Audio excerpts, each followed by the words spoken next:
are listening to the podcast for learning the language of A Course in Miracles so you can understand the meaning, embody the message, and live the teachings as a way of life. Welcome to episode 13 of this podcast. I'm your host, Reverend Jennifer McSween, creator of this podcast and the Course in Miracles practice coach for taking those who are studying the course from inspiration to application. On this week's episode, I'm going to talk about the purpose of A Course in Miracles in the language or the context of A Course in Miracles. Now, I had previously selected another topic for this week, but as I was looking up a particular quote I wanted to use to support that topic, I came across a passage in the Course that talked about the purpose of the Course. And I was suddenly reminded that that purpose is one of the ideas in the Course with which students struggle to understand. And since the purpose of this podcast is to help students better understand what the Course was saying, that I should talk about looking at the purpose of the Course within the metaphysical context or framework in which the Course is written to help clear up some of that misunderstanding. So I decided to talk about the purpose of the Course within the context of the Course instead of the topic I previously had in mind. So this will do two things. One, it will help you to better understand the nature of the purpose of the Course. And what I mean by that is, what exactly is it about? What is the essential nature of the purpose of the Course? What is it doing? And this will make more sense when I talk about what the specific purpose of the Course is. And two, it will help you to understand by showing you how everything the Course teaches is designed to help us achieve its purpose. The number one purpose, the purpose for which we came to the Course, or that called us to the Course, and the purpose for which the Course itself came into being, is to help us experience inner peace, which is then experienced in the form of joy, healing, and happiness in our lives, in a variety of forms, in a variety of areas. Now, why we struggle with this as Course students is because of the misunderstanding or the temptation, as the Course would call it, to think that experiencing inner peace in the context of the Course means you should never get angry, never get sick, and you should always be happy. I remember hearing Dr. Ken Wapnick say, and he said this only part jokingly, that the worst people to live with are Course in Miracles students, because you're not allowed to get sick, you're not allowed to get angry, and don't even think about saying you're not happy in any given moment. Because there's a tendency on the part of some students, or just some of us in general, people in general, to think that experiencing inner peace as being synonymous with being totally blissed out and in perfect health all the time. It's almost impossible for us to conceive that we can be experiencing a conflicting or challenging situation, yet be at peace.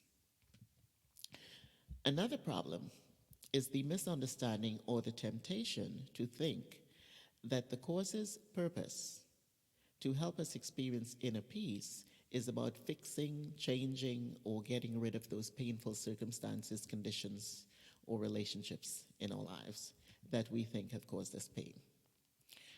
Some students get very disappointed and confused when the circumstances or people in their life that they perceive to be the cause of their pain or disease doesn't change, in spite of the fact that, or especially because they feel they have been studying the Course, doing the workbook, in other words, being perfectly good Course students, and yet the circumstances and the people in your life don't change.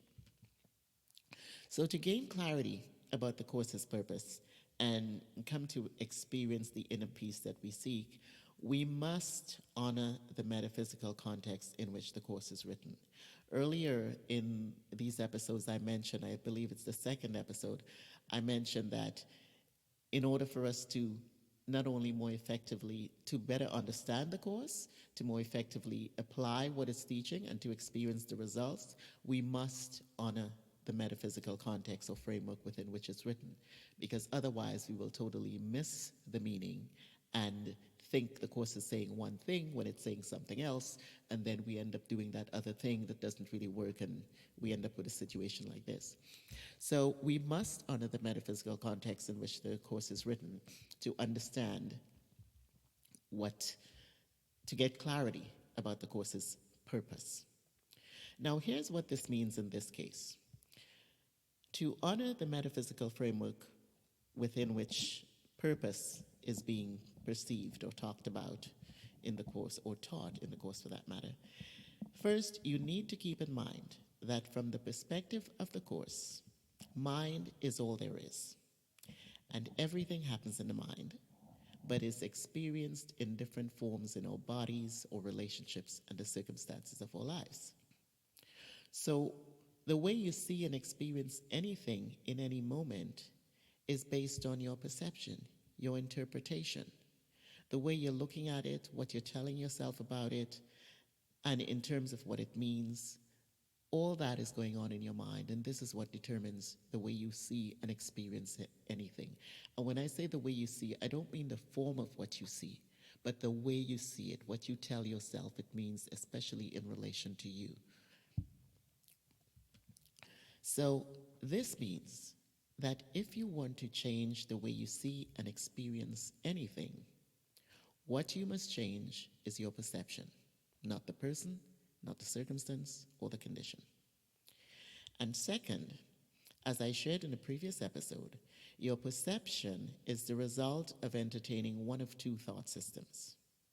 One is the ego's thought system of separation, and choosing or entertaining this thought system has us perceiving the world as real and seeing and experiencing ourselves as separate bodies living in that real world of pain and suffering. The other is the Holy Spirit's thought system. And when you choose this one, you realize that the world is literally nothing but the idea of separation being experienced in different forms. That you have never separated, and you cannot be hurt, you cannot be harmed or affected by any of the perceived forms in the world.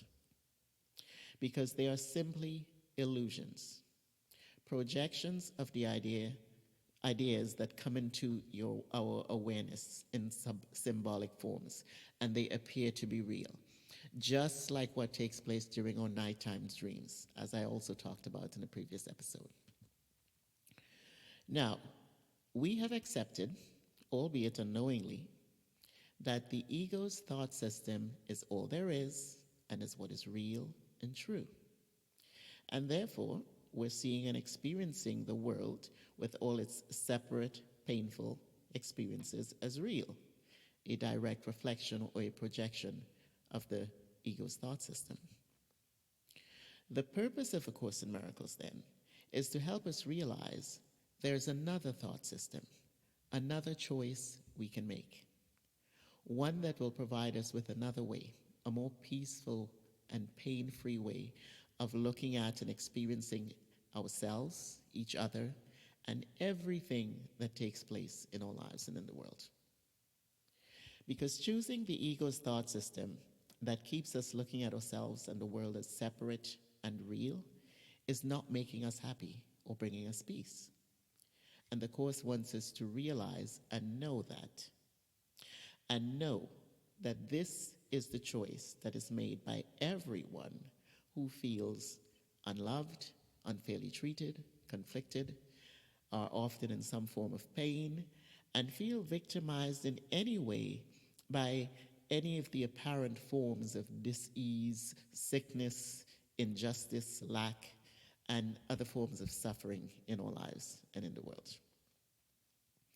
The single underlying need the Course sees everyone as having, then, is the need to forgive, which, according to the Course's definition, is to look past the illusory forms and recognize that all that is really happening is that we're simply making a mistake, a simple mistake, we're choosing the ego's thought system.